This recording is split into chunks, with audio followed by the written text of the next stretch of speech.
So this was originally going to be like a big, like, oh, information-y video that would get 1 million views because it's so interesting. And it's going to have animation and, like, cool stuff moving around. But, you know, I don't care anymore. I'm just going to get this information out there in a simpler form. And, yes. Some of you may know, that through my Patreon exclusive Money Spenders podcast, where I talk about interesting facts about stuff that I'm doing, that I am a writer. I'm a writer. Currently I'm writing a show and a movie. Don't tell anyone. But the point of that is that I have gotten a little bit of an insider information on how the animation industry works, and knowing these small little things, a lot of the entirety of animation as I know it as growing up and right now makes a whole lot of sense. And let's get into the basic interesting point. Why is Teen Titans Go all over that time block of TV? You seen those images where it's like Cartoon Network, from 1 in the morning to 1 in the morning the next morning, it's just Teen Titans Go, all the way down. And people are like, what the fuck? What's going on with that, huh? Why would they do that? I don't even like Teen Titans. Well, Teen Titans Go is a good show, and if you're angry about it not being Teen Titans, that's a whole different topic. But you're an idiot if you I mean, you're not an idiot if you don't like it, but you're an idiot if you don't like it for that reason. Like, imagine if Avatar, The Last Airbender, not Korra, imagine if Avatar, The Last Airbender had a new show come, and, you know, the original voice actors come in, and it's like a goofy, cartoony, like, tales of Aang and the gang in between Last Airbender and Korra, and they're just doing whatever. They're just doing funny things, and it's goofy and wacky, and it's a comedy show, and it's less animation intensive. There's no, you know, storylines that go all the way through. It's not the same sort of show. People would riot. People would scream and cry and shit their pants because they don't understand that there's such things as different shows and spin-offs. The video games have this. Nobody cares that, like... Anyway, I'm getting off on a tangent already. The thing with Teen Titans Go is that it is, yes, for a younger audience generally, and the reason it is being pushed so hard is because of merchandise. Now, the reason merchandise is important is because merchandise makes up roughly 90% of the profits of any show. The reason so many shows that are good don't go on for very long, and then, you know, Peppa Pig is like the biggest show of all time, it's all about merchandise. TV licensing fees, you know, to TV companies, I don't know what they're called, they pay you, you know, for the viewers that you bring to their network, to their channel, whatever. I don't know how exactly that works, but, you know, basic understanding is you put a show on a thing, and they give you money for the privilege of broadcasting that show. And that's a little bit of money. But animation is expensive. If you want to make that money back, you can't just do that. You can't just rely on the broadcasting rights. You've got to have merchandise. Merchandise is the only way any show makes a profit. And if you think about it, it makes perfect sense then why baby shows are so, you know, everlong, prevalent, and, you know, why Pokemon has never lost steam, why things like, what am I thinking of? Oh yeah, Peppa Pig, Teen Titans Go, My Little Pony, the reason My Little Pony has never had any problems staying afloat, ever, like, just regardless of the quality of their show, you know, even like back in Gen 3 or whatever they had, like the really disgusting, gross, like, oh, I can't believe anybody would watch this. Those shows, you know, the thing that gave My Little Pony the reputation for being terrible in the first place, they never had any problem with that because they were a toy company first, and the show was just made to promote the toys that they were already selling. So they had no problem with the money. The money was coming in no matter what, so they could do whatever the fuck they wanted. Rather a miracle that they made a good My Little Pony show. Because they didn't need to do that. And any show that is not tied to, any show that is made by a animation studio that isn't about a toy line has to make toys based off the show. And who buys toys? Children. Parents buy their children toys, play sets, action figures, clothing, stuff.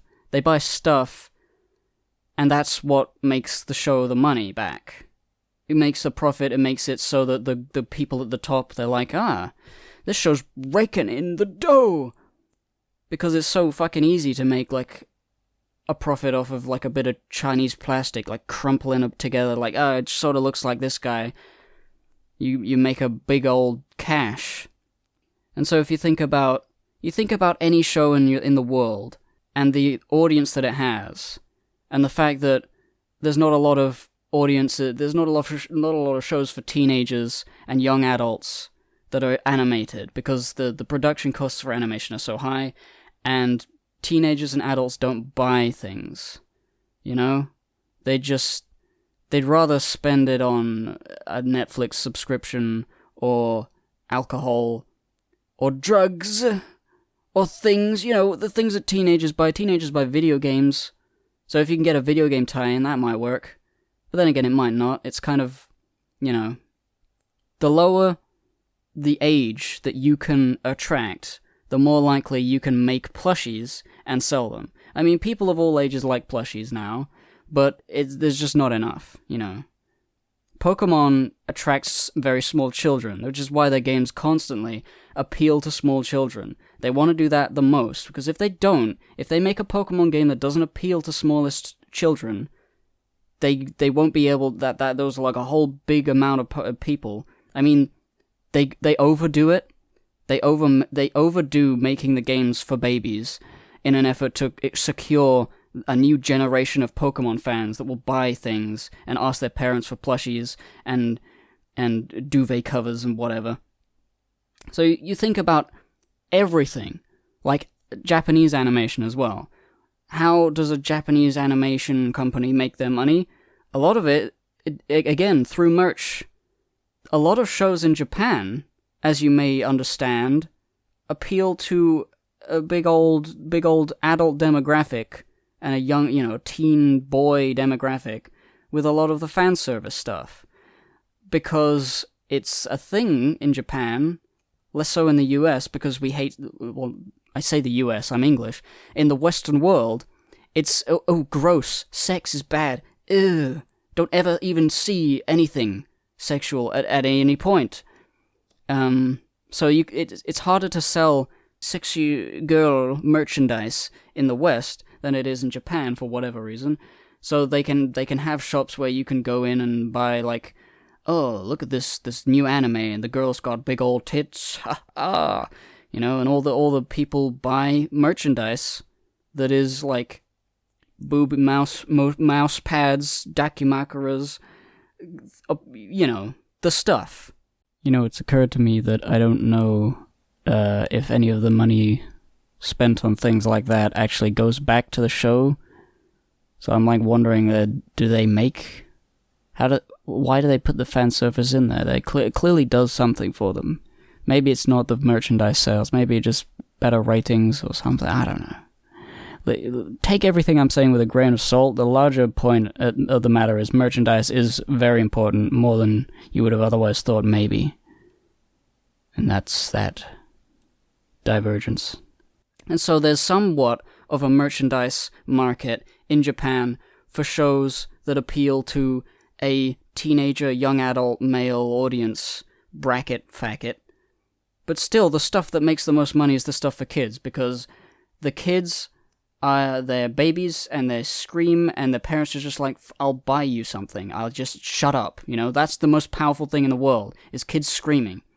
And then you apply that to Teen Titans Go. Why are they putting Teen Titans Go everywhere? It's because Teen Titans Go's merchandise is fucking selling like big hot cakes. All the kids love that shit. It's a popular show. They got a movie that came out. loads of people love Teen Titans Go, especially kids. It's all about the little kids. And the reason I know all about this is because the show we were pitching was, we wanted to sort of write a show for teenagers and young adults, and everybody came to us and said, I don't know about that. You're gonna make it a bit more for babies. You need to make it, you can't have this, you can't have that. Disney wouldn't take it if it had a gay character in it. Fucking Netflix might take it, but, I don't know. I don't know what I can talk about or not. I guess I can talk about anything, because nothing's happened yet. The thing is with this is that I'm not announcing it, tune in next week when you can see the show that I made. It's gonna take 3 or 4 years before anything really happens. That's how long these things take. So if you're gonna put in 3 to 4 years of your life working on a product, you want to make sure that a production company can scoop it up, and they won't scoop it up unless there's a marketable appeal to children, because everybody assumes animation is for children in the West, especially in Europe. If you've ever thought of European animation, it's always either art house French films, short films and stuff in things, or it's this babyest baby food of all time. It's the tiniest, teeny tiny microscopic baby food. They make it for children only in Europe. There's a bit more of an understanding that animation can be for everyone in the UK, and again and more in the US as well, and Canada. They get that there's teens and young adults and normal adults who like animation, because animation can be for everyone. A good show that's family friendly. That's the thing. You gotta have a family friendly show. It's very difficult to have a show not necessarily work, because if you think of Rick and Morty, that show ballooned. It was a little, edgy indie thing, whoa, Adult Swim, and then it went crazy, and kids love Rick and Morty. As we all are well aware, kids love Rick and Morty, and so Rick and Morty has been able to grow marketability. They sell Pickle Rick plushes fucking everywhere. It's unbelievable how such an edgy, adult-oriented show is a hit with the kids. You wouldn't be able to say that to a producer or to an investor. You wouldn't be able to say, oh yeah, this show has blood and gore and sex jokes and swearing and all this stuff, but we thoroughly believe that we can tap into the child market, we can get plushies, we can get a lot of money through this. People are going to say, no, that's stupid, that kids don't like that. Obviously kids do like that. The parents don't get it, the adults don't get it. And obviously, it's not always going to be a hit with the kids, but kids do love edgy shit. They love saying the fuck word, They say behind their parents' backs. So it's not like children wouldn't be into a more teenager-oriented, young adult-oriented, serious-ish show, as long as it has some funny things in it. It's just that producers and investors don't believe that it can, and if it is a risk. It's not guaranteed, obviously. Something like Rick and Morty happening just doesn't happen. Ever. It is very interesting. Very interesting to me as an intellectual. I'm a writer, you see, and I write stories. Stories that make you poop your pants. Yes. And now, I think I've run out of things to say. The level to which merchandise is important, I didn't know before. And now it just makes perfect sense. It's 90 to 95% of the profits come from merchandise. As much as you wouldn't imagine in this digital world that we live in, where most things are on the internet and nobody has physical anything anymore, merchandise still runs basically everything. At least in animation. I don't think you'd ever see a plushie of a TARDIS. Well, maybe there is. Alright, goodbye.